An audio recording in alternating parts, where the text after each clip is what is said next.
Oh, there you are, YouTube. Doodle doodle doodle doodle do. Subscribe if you're interested, but also no pressure. Today I'm drinking coconut pineapple from Bubbly. Looks like they have a pretty cool mustache right there. It tastes like sunscreen. Anyway, what do you say we do a random ranking? Let's go to my movie collection behind me, pick out 3 movies at random, and then rank those movies based on whatever criteria we come up with. I'll rank them here in the video, but if you'd like to rank them in the comments below, please feel free to do so. Let's get to picking some movies. Now, a random ranking was not initially planned today, because I wanted to get Kingdom of the Planet of the Apes. I was going to do a 4K hunt, and I'm still divided on whether or not I should get the 4K Slip Kingdom or the Steelbook Kingdom, because my Planet of the Apes collection of the original films, including, or the original films plus Tim Burton's, is in this cool little package here. I have a whole video about it. Feel free to look that up. Pure Hangout Planet of the Apes. I'm sure you'll find it.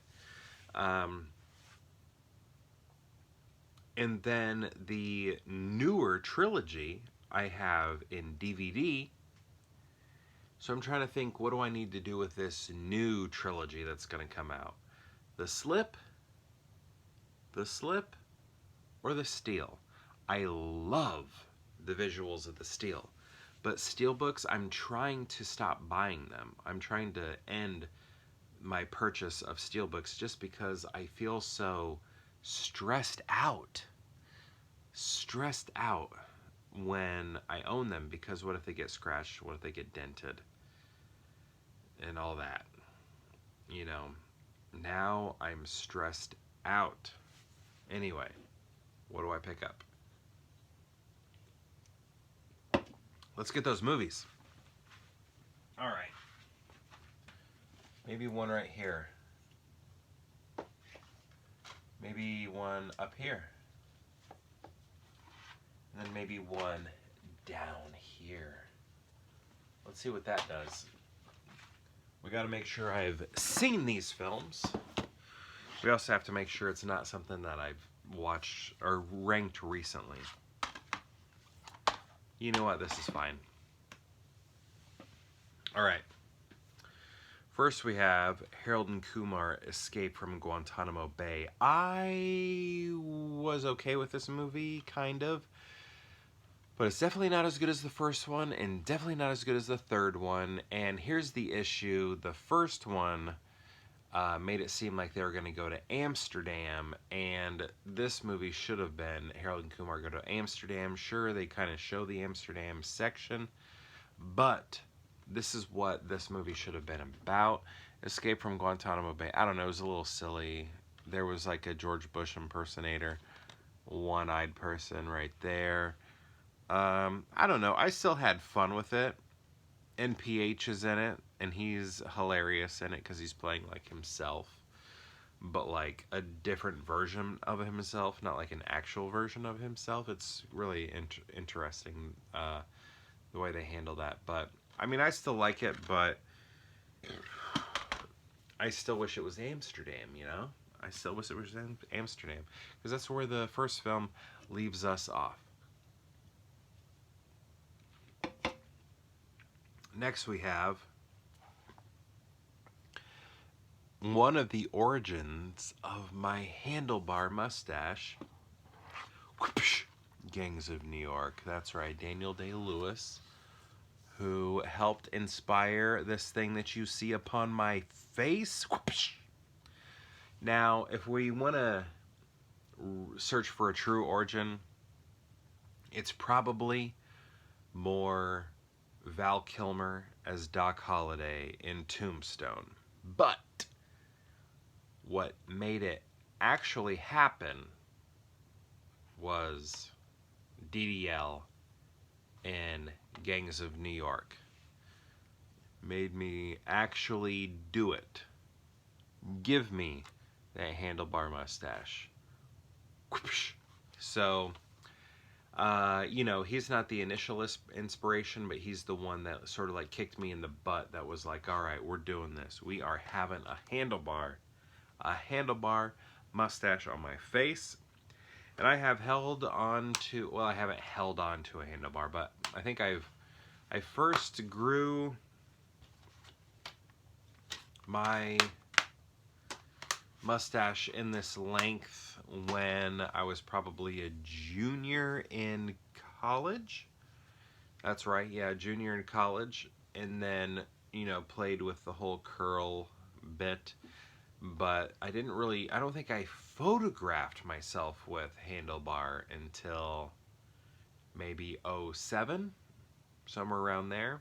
Probably around the first time I actually photographed myself with handlebar.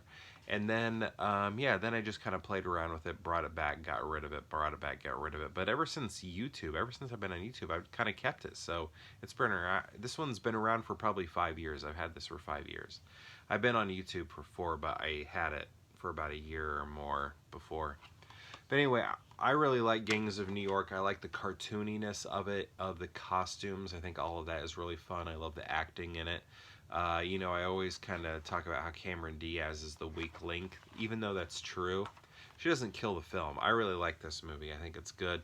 It is very long, though, so if you plan on watching it, make sure you set aside a lot of time. But watching Daniel Day-Lewis work in this film is just amazing, and Leo just kind of lets it happen, and I love that. And he was retired at this time. He came out of retirement. I know he's been retired a handful of times, and then he comes back every once in a while.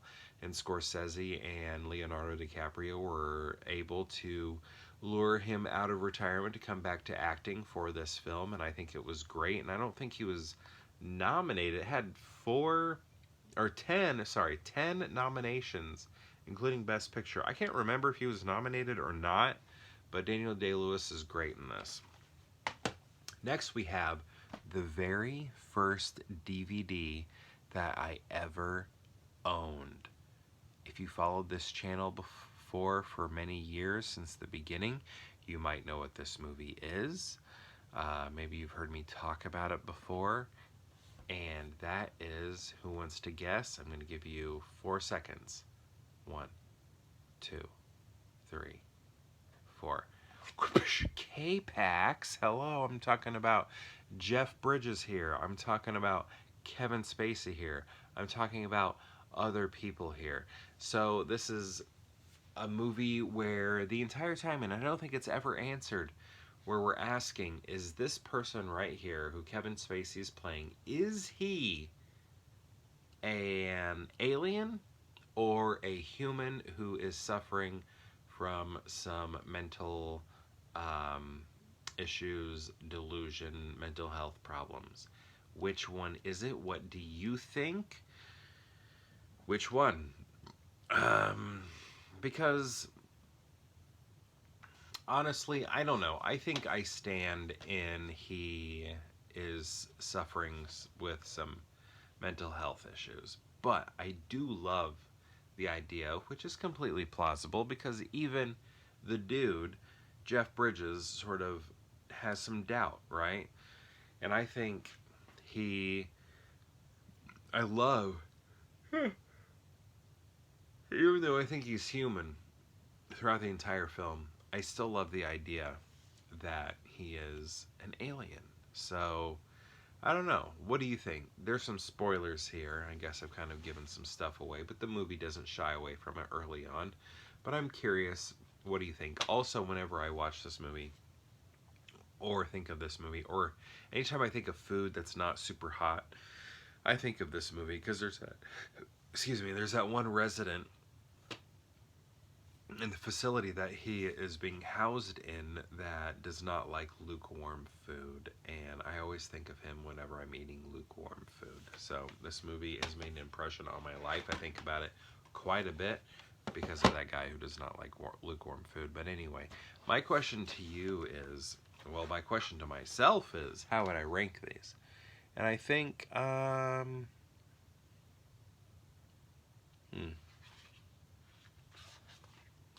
K-Pax or Gangs in New York? I do know Harold and Kumar is going to be number 3.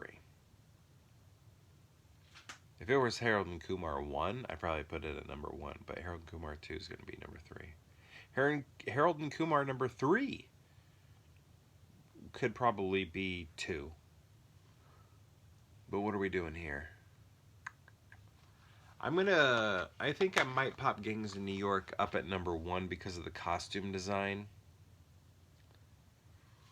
But it's so long. It's such a long movie. 167 minutes.